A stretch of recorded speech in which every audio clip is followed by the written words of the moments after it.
Lost in the fog of a cosmic storm, floating on whimsical wavelengths is the norm. Dancing through the stars, chasing spectrums of light, riding the waves that are just out of sight. It's time for Whimsical Wavelengths, and I'm your host, Jeff. Now, I've been foreshadowing that we'd be removing, or maybe trying to make tinfoil hats obsolete. Every time I write a new episode, it causes my brain to come up with more ideas, like, what's the science behind metal hats? Could aluminum foil protect you from psychic electromagnetic attacks? Well, that's not what today's episode is about. So, back to setting up the actual topic. Here on Whimsical Wavelengths. Remember the scientific method? Hypothesis, test, evaluate, discard, plus new hypothesis, or keep the hypothesis and retest depending on the data? More to the point, what refutes science? Obviously, more science. And then there are conspiracy theories. They start in a similar way. They start with a concept or idea based on observations or a thought experiment. That is as far as they are truly similar, I guess. Conspiracy theories start with a conclusion and work backwards to prove the idea. They don't design tests with empirical data and math. I've never seen an online conspiracy theorist use math or any clear test to prove or disprove it. Conspiracy theories are not science. I would argue there are no conspiracy theories. None have been proven true. Not one, because they are reactionary, and they use the past to build a present or future. Conspiracies and cover-ups are a real thing, however. But they are about people, and are about episodes of the past, usually involving militaries, policies, police, or discrimination. There's lots of examples out there. MK Ultra was people doing horrible things to other people. Tobacco companies placing advertising and paying people to deflect from the data. Fossil fuel companies paying for advertising and people to obscure mounting evidence of harms. And that last one, about fossil fuel, that can fall into two different conspiracies. Leaded gasoline and climate change. I definitely need to revisit the leaded gasoline story at another time. It is one heck of a story. My point is that there's real conspiracies. However, they are people-centered, not data-centered. And there's direct evidence that is usually found out to show how the people were involved. The data doesn't change. Climate change data is repeatable and clearly shows a warming planet, the speed of which is caused by us humans releasing greenhouse gases into the atmosphere. The data shows tobacco is bad for one's health. The data shows the damage done to those who were part of the MK Ultra tests. One last public service announcement, or PSA. I guess for myself it is too late. I am leery getting into these topics, even though I find them incredibly interesting and fascinating. I will do my best to stick with the scientific principles. What is the data? How does the process or equipment work? In other words, I'm going to stick to the repeatable data. I'm not going to go into the politics or the recognized religions. Conspiracy theories are, however, rooted in beliefs. And these days, they seem closer to the mainstream of the politics of today. Denying climate change is human-caused is one example. If my listeners have repeatable data or observations that are not based on people, not centered on people, that can disprove the current understanding, step right up and use the email in the show notes, or publish it in a peer-reviewed journal. This podcast that I am doing right here, Whimsical Wavelengths, is a passion project in science communication. And at this writing, it's cost me money and time. Time well spent, to be honest. So therefore, and thus far, at least at this writing, I am truly independent. And while on the topic, if you notice something and feel the need to report a mistake that I've made as part of this podcast that I should correct, also use the email in the show notes, and I'll get around to it, I promise. I might have to do some research first to make sure that I was in fact wrong. So, what about conspiracy theories or false beliefs are we taking on today? Well, it's one many probably have not heard about. The High Frequency Active Auroral Research Program, or HAARP. It seems like every technology that people don't really understand ends up being the center of some kind of conspiracy. HAARP is located in Gakona, Alaska, a research project between the government agencies like the U.S. Navy, Air Force, Defense Advanced Research Projects Agency, and the University of Alaska. Its stated purpose? To study the ionosphere and its potential to improve radio communications and surveillance technology. It was mostly shut down in 2014. However, the equipment is still run for some studies by the University of Alaska. Logically, I want to start by setting up the science. What is it? What is the underlying data? What processes are at play? And how does the system work? And then explore the topic at hand. However, I think I'm going to try to flip it and reverse it. Let's start with what some people think this program can do. Oh, and one more public service announcement. Unless you really want to mess up your internet algorithms, don't search for this stuff without first going into private or incognito mode or something, so it doesn't keep feeding you more garbage, because then you got to delete all your history. Yeah, I kind of forgot. So my feeds are full of scientific BS now. And just in case you're wondering, here's one example I find hilarious. It's perfectly fine to believe crystals have healing powers, as long as you're not trying to convince people to forego scientifically proven life-saving techniques. I really don't have a problem with it. That said, I suggest don't decorate the center of your steering wheel with crystals. It will turn your airbag into a claymore, an anti-personnel mine, if you will. So, conspiracy claims about HAARP. They're expansive. Well, the most spread fall into 5 different categories: weather control, earthquakes and natural disasters, mind control, military weaponization, and global surveillance.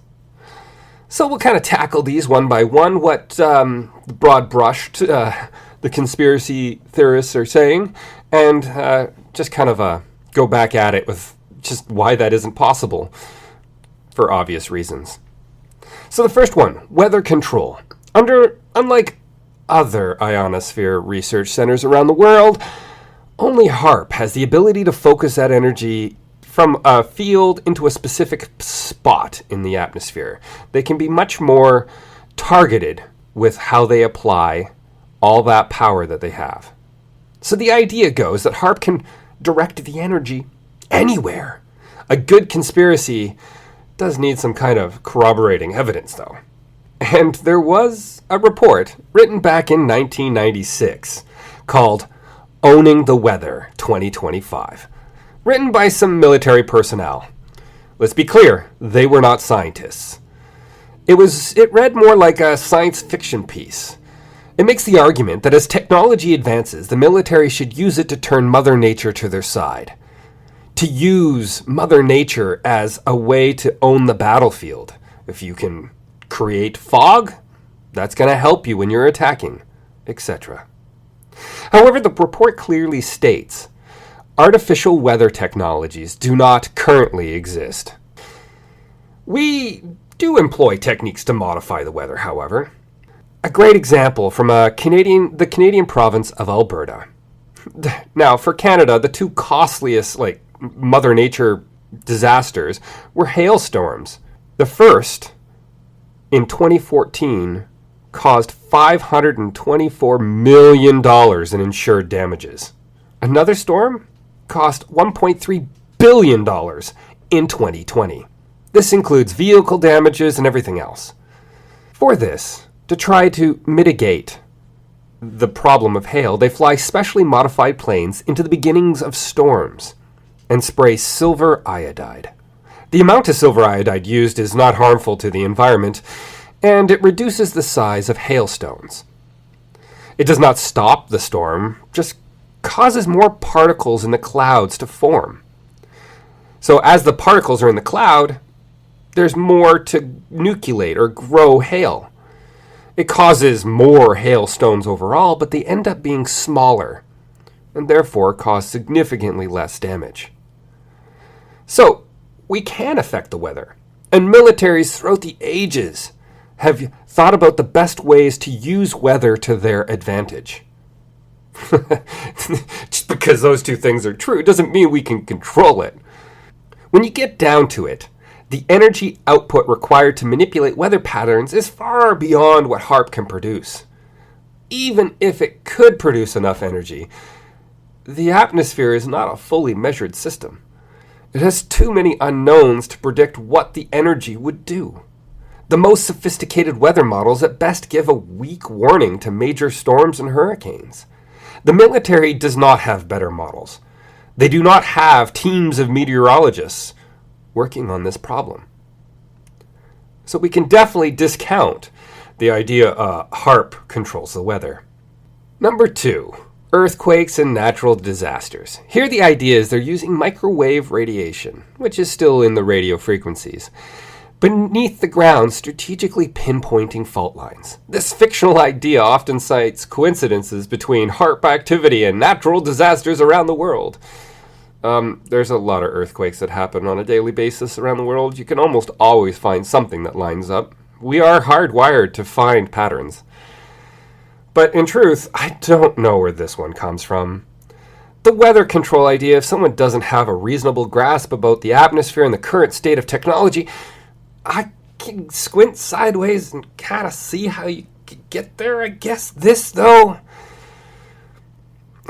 it looks like the only two quote-unquote experts claiming this is an economist and a doctor of natural medicine.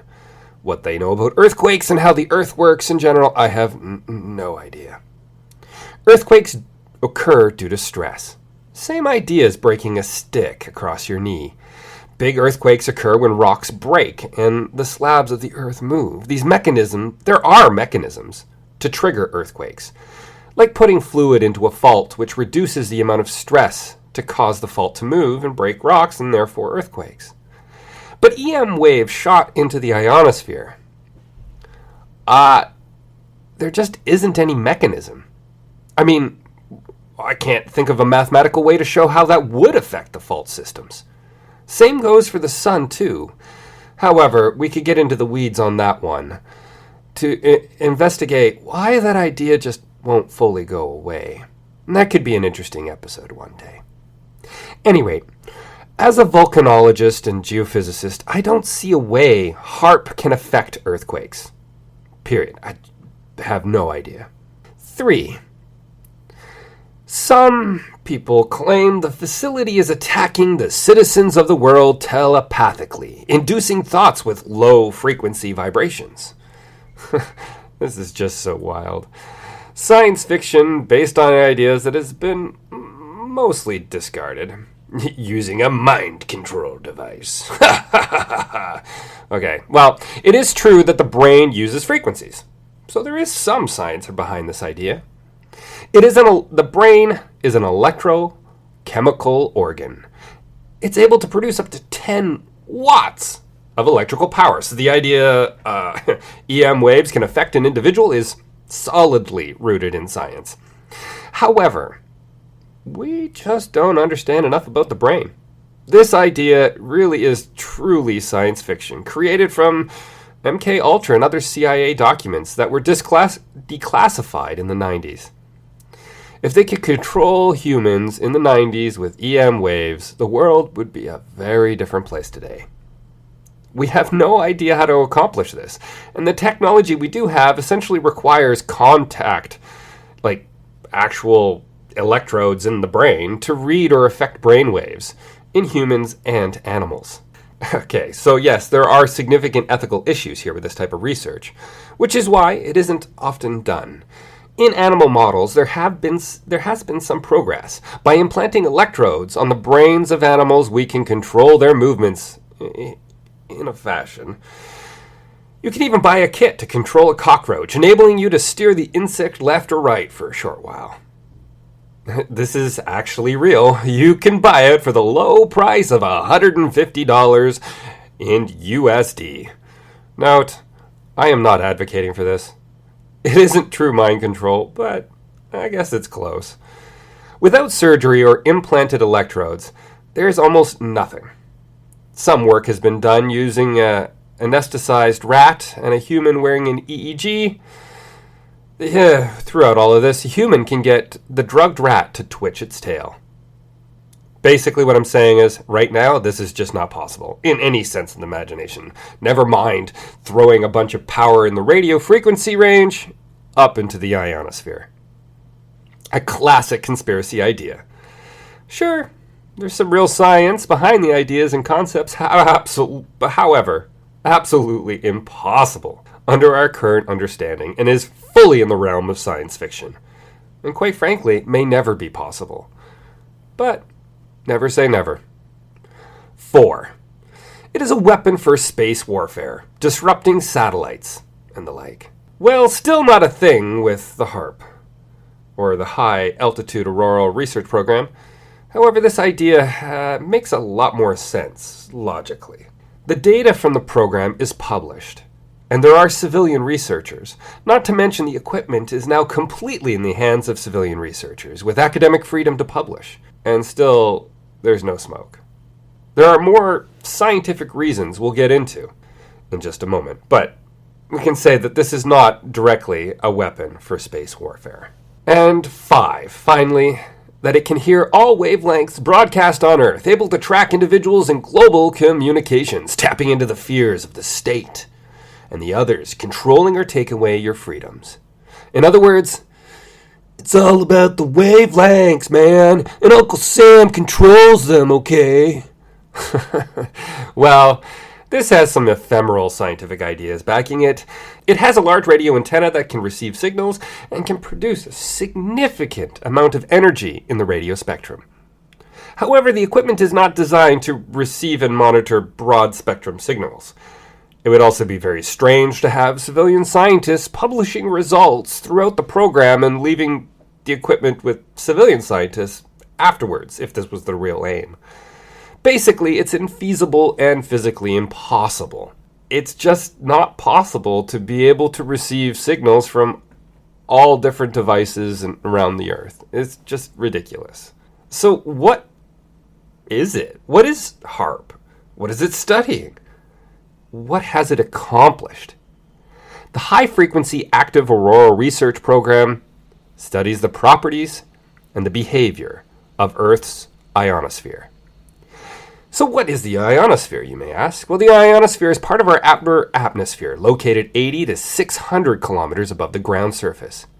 It gets its name because it's the region of our atmosphere that is ionized by the sun's radiation, an area of charged particles moving about that will have a direct effect on electromagnetic signals traveling around the Earth and through them, like radio waves. So HAARP was designed to investigate this ionization and its effect on radio waves moving through the upper atmosphere. It does this by projecting up to 3,600 kilowatts of radiated power in a band from 2.8 to 10 megahertz, which falls into the HF, or high frequency band, of the electromagnetic spectrum. Okay, the naming conventions of radio waves are interesting in their own right, and I'm just going to rattle them off because I can. We start in the lower end with very low frequency, medium frequency, high frequency, very high frequency, ultra high frequency, super high frequency, and extremely high frequency. So therefore, we can deduce extreme is greater than super, and super is higher than ultra. Okay, completely useless in pub trivia, but could be useful for your next D&D campaign? Anyway, trust me on that it's useless in pub trivia. They never have enough science questions. So knowing the effect of our atmosphere on signals passing through it would obviously be important for a number of applications, from sending and receiving signals from outside of Earth to those we send and receive on Earth. Understanding how they are modified and reflected by those charged particles is important, including for the US military. The ionosphere, due to the density of charge there, can reflect signals back towards the Earth. So knowing how to achieve that allows some types of communications to travel further. This is especially important for submarines, which rely on radio communication when underwater. With better data and understanding of the dynamic ionosphere, we can look at GPS signals and actually get more accurate locations. Remote sensing could have reduced noise. It can also provide an important experience, an understanding of what we may expect when exploring the cosmos and other planets, which may have a much larger, more active ionosphere due to their proximal star. So like so much of science, we don't really know where this technology or the work that HAARP has done is going to take us in the future. It's way too easy to jump off into conspiracy theories instead of really getting down to the reasons that we do this. There is a real military aspect to HAARP. Signal analysis and being able to communicate and know how those communications change over distance may give you an edge. It's not surprising that the military is involved here. But that doesn't mean that there's some larger nefarious part to all of this. Mostly, it's just the science. And unfortunately, a handful of people who then start talking about earthquakes and the like, and have zero experience with any of it. Like basically every conspiracy theory ever, it comes back to the people, instead of the science or the technology. So let's leave the conspiracy theories behind us, and take HAARP for what it is, the technology that looks at signals and the ionosphere. And remember, there's peer-reviewed research using this equipment. You can find it. All the data's there. It's pretty transparent. So that's it for this episode. If you've enjoyed the episode, subscribe. And if you have subscribed already, thank you. Tell a friend. Look in the show notes for a Patreon account where you can help keep this podcast running, as well as a Discord server for those Patreons who just want to ask me more random questions. And if I don't know the answer, I'll do my best to find the answer, or perhaps find someone who could do it as part of an episode in the future. Thank you so much.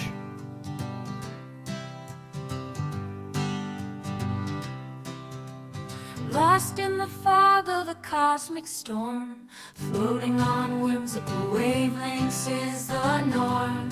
Dancing through the stars, chasing spectrums of light, riding the waves that are just out of sight. In a world so chaotic that misbehaves, melodies that echo show us it's always.